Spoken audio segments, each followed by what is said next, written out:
Welcome to this lecture. Myself Dr. Virendra Prasad, and the topic of today's video is summation of series.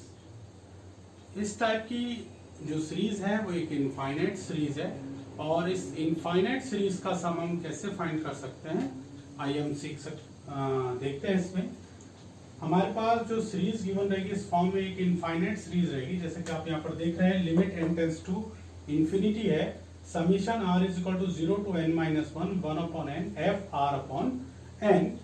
ये जो result है इसको हम integral के form में लिख सकते हैं, integration from x1 to x2 f of x dx। अब ये जो पूरी इनफाइनाइट सीरीज का ये जो ट्रांसफॉर्मेशन है वो इस इंटीग्रल में कैसे होता है वो स्टेप्स मैंने यहाँ पर लिखे हुए हैं। स्टेप फर्स्ट है r अपॉन n को किससे रिप्लेस कर देना, हमें x से, r अपॉन n को x से रिप्लेस कर देना है।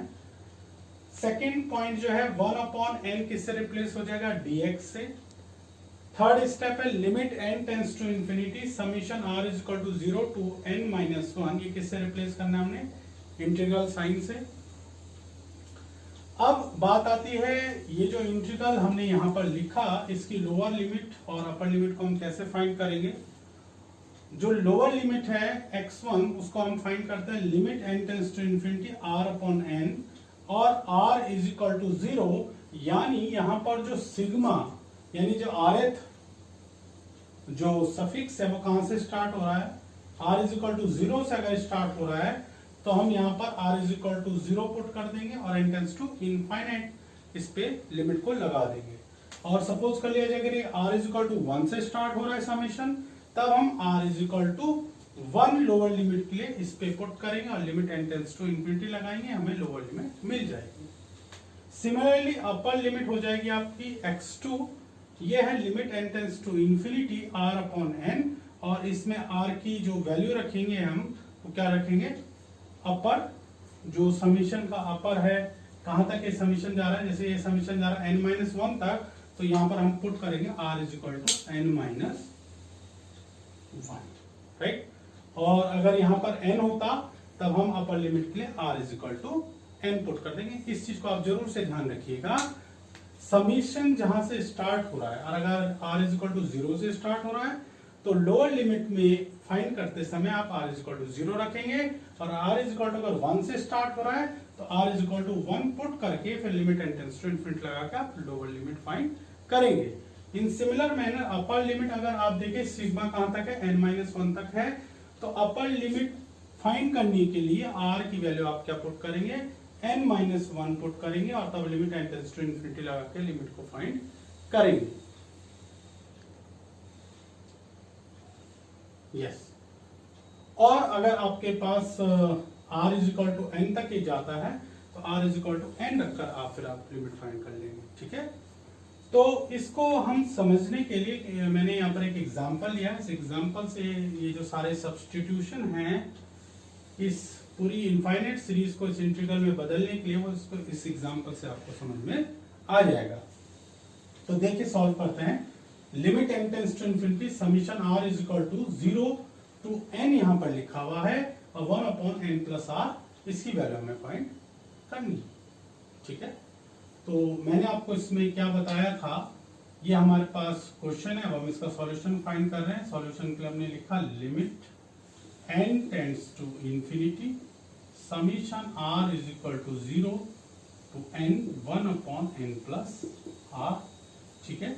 अब देखिए मुझे यहाँ पर सब्स्टिट्यूशन के लिए 1 अपॉन n चाहिए, तो 1 अपॉन n कैसे बनेगा, यहाँ पर limit n tends to infinity summation r is equal to 0 n, यहाँ से अगर मैं n कॉमन कर लूँ 1 अपॉन n तो यहाँ पर कितना हो जाएगा 1 plus r upon n, yes और नो। यहाँ पर तो n है नहीं, n से मल्टीप्लाई कराया डिवाइड कराया n और n कॉमन हो गया और यहाँ पर कितना बच गया r अपॉन n, राइट। अब ये जितने भी यहाँ पर मैंने सब्स्टिट्यूशन लिखे हैं एक एक करके आप इसमें पुट कर लीजिए। तो यहाँ पर आप देखिए r अपॉन n को किससे रिप्लेस कर देंगे हम, x से, 1 अपॉन n को किससे रिप्लेस कर देंगे हम, dx से, और summation r is equal to 0 to n, और ये limit n tends to infinity, इसको हम किससे रिप्लेस कर देंगे, इंटीग्रेशन से। ठीक हो गया। तो अब ये जो पूरा का पूरा रिजल्ट है वो किस में कन्वर्ट हो गया, दिस इज इक्वल टू, ये is equal to, is equal to चलता रहेगा। ये जो limit n tends to infinity है, summation r is equal to 0 से n, इसकी जगह तो आ गया मेरे पास इंटीग्रेशन का साइन 1 अपॉन n, इसकी जगह मेरे पास आ गया dx 1 plus r upon n की जगह मेरे पास कितना आ गया x, और limit x1 to x, right. ये आपको समझ में आ गया। अब देखिए लोअर लिमिट और अपर लिमिट आपको फाइंड करनी, तो यहीं पर हम चेक कर लेते हैं, यहां से निकालते हैं। अब इसमें देखिए जरा, इसमें सिग्मा कहां से स्टार्ट हो रहा है, r इज इक्वल टू 0 से, तो इसलिए मैं इसमें लोअर लिमिट निकालने के लिए x1 में यहां पर क्या करूंगा, r is equal to 0 put करूंगा। तो करिए इसमें put, limit n tends to infinity, r की वैल्यू 0 पुट कर लीजिए, 0 अपॉन n, 0 अपॉन n कितना हो जाएगा, limit n tends to infinity, ये तो r upon n, 0 upon n कितना हो गया, 0 हो गया। तो अब n किस पे रखेंगे आप, तो लिमिट कितनी आ गई इसकी, 0, यानी जो लोअर लिमिट है मेरी वो कितनी हो गई, 0।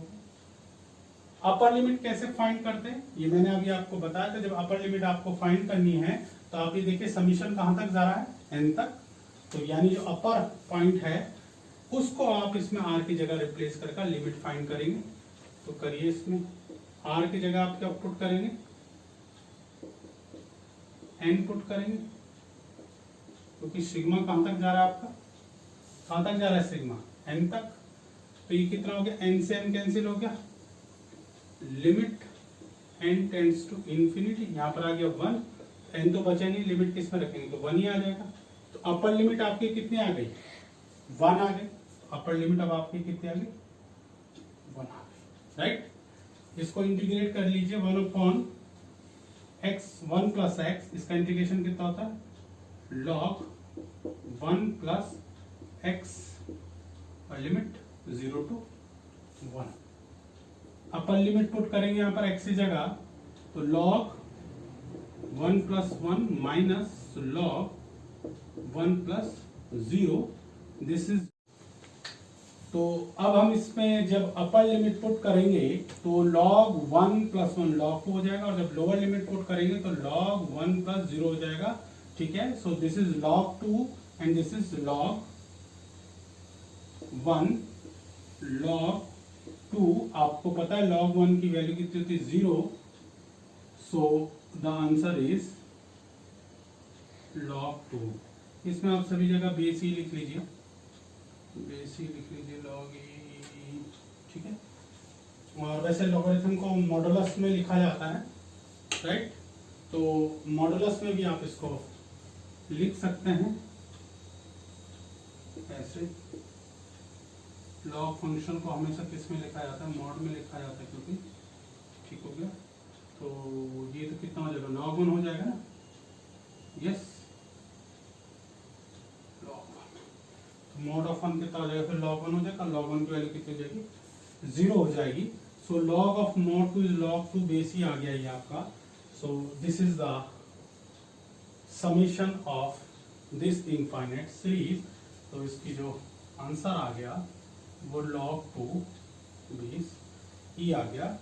आप इस क्वेश्चन को एक एमसीक्यू क्वेश्चन भी बना सकते हैं, जैसे कि आजकल एमसीक्यू का ट्रेंड है। तो the value of this infinite series, basically this is infinite series because n tends to infinity, so this is an infinite series, so it can be asked as an objective question, the value of this is, पहला option आप लिख लीजिए ऐसे, log 2 base ही, right, ऐसे कर लेते हैं हम इसको, ठीक है। The value of this is log 2 base ही, बी आ जाएगा आपका log 3 बेस ई, सी आ जाएगा 0, और डी आ जाएगा आपका 1। तो आपको पता भी, आपने इसका इंटीग्रेशन फाइंड करा है, सॉरी समीशन फाइंड करा है, इनफाइनाइट सीरीज का सम, तो सम कितना है आपका log to basis, option A correct.